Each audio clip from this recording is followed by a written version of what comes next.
सभी दर्शकों को नमस्कार। आप देख रहे हैं स्टार 7 टीवी न्यूज। खबर है संत समाज से जुड़ी।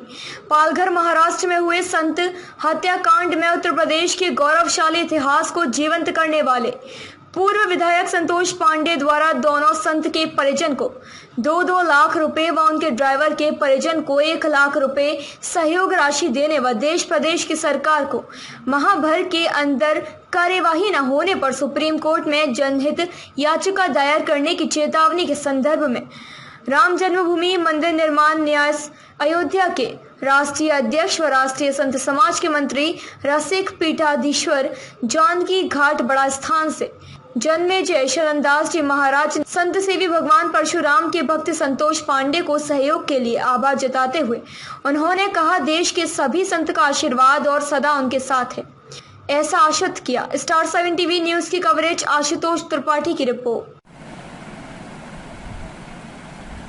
देखिए, आज यहाँ पर हम लोग बैठे हैं श्री जानकी घाट बड़ा स्थान रसिक पीठ के मूल आचार्य पीठ है। यहाँ से मैं एक संदेश देना चाहता हूँ।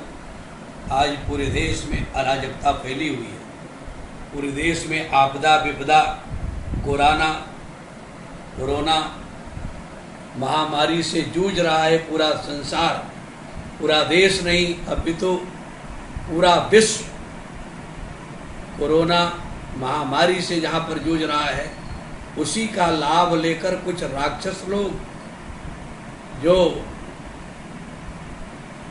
रावण के वंशज हैं, वो महात्माओं को पहले खाया जाता था। निश्चर निकर सकल मुनि खाए, सुनि रघुवीर नयन जल छाए।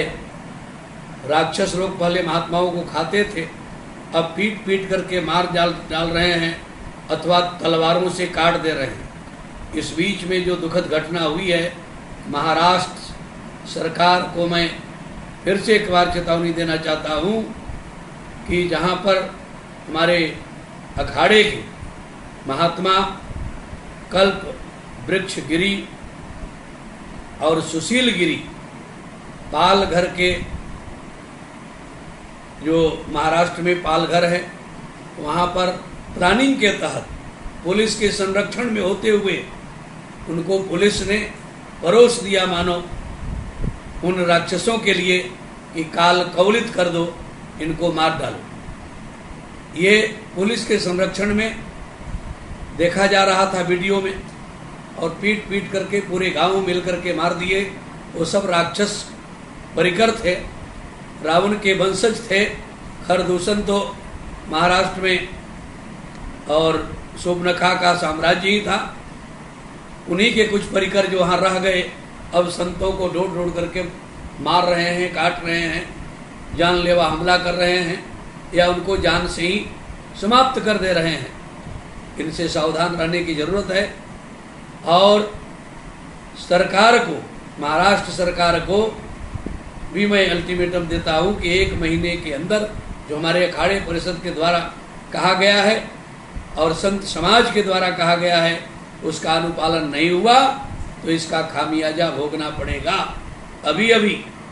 और इस बीच में हमारे कल्प वृक्ष गिरी और सुशील गिरी और उनके ड्राइवर, ये तीनों की जो पालघर में हत्या हुई है, ये जघन्य अपराध है। और ये कोरोना के महामारी के बीच में लाभ उठाकर ये राक्षसों ने ऐसा कृत्य किया, जिसके लिए पूरे देश में शोक है, पूरे संत समाज में शोक है। पूरे परशुराम के जो भक्त हैं, हमारे माननीय पूर्व विधायक श्री संतोष पांडे जी, 1 लाख रुपया कल्प वृक्ष राय को, कल्प वृक्ष गिरी को, सुशील गिरी जी को और उनके ड्राइवर को ये अनुदान उन्होंने मुहैया कराया है, उनके परिवार के सांत्वना के लिए, उनकी व्यवस्था के लिए। इसी बीच में वरिष्ठ समाज सेवी श्री रमेश चंद्र चतुर्वेदी, जो ब्राह्मण कुलभूषण हैं, उनके सारे परिकरों के द्वारा भी पूरा जो है सजगता के साथ में उनको सहयोग दिया जा रहा है। और संतों का संरक्षण प्राप्त है, जो संत सेवी परिवार हैं, संतों का संरक्षण गुजरात से श्री रामदास बापू आदि और उनके परिकर सभी अति संवेदित होकर के उनको सहयोग के लिए तत्परता दिखा रहे हैं। इस बीच में आज घटना घटित हुई बुलंदशहर में भी इसी शैली में वही राक्षसी परिवार के कुछ लोग वहाँ पर भी 2 साधुओं को तलवारों से काट काट करके मार डाले। ये देश में क्या हो रहा है? जिस देश में राम राज्य की परिकल्पना किया जाता था, राम राज्य की सोच सोची जा रही है, राम जी की मंदिर के निर्माण और स्थापना दिवस मनाने के महाशौर्य की ओर हम लोग चिंतन कर रहे हैं, वहाँ पर संतों को काटा जा रहा है, मारा जा रहा है। ये बहुत ही खेद का विषय है। ये शासन प्रशासन संतों की सुरक्षा, संतों की संवेदना को सुनते हुए उनकी सुरक्षा का भी सम्यक ध्यान दे। जिस देश में संत और ब्राह्मणों की अवहेलना होती है और तिरस्कृत होते हैं, काटे मारे जाते हैं, उस राज्य को ही, उस देश को ही रावण का राज्य कहा जाता है।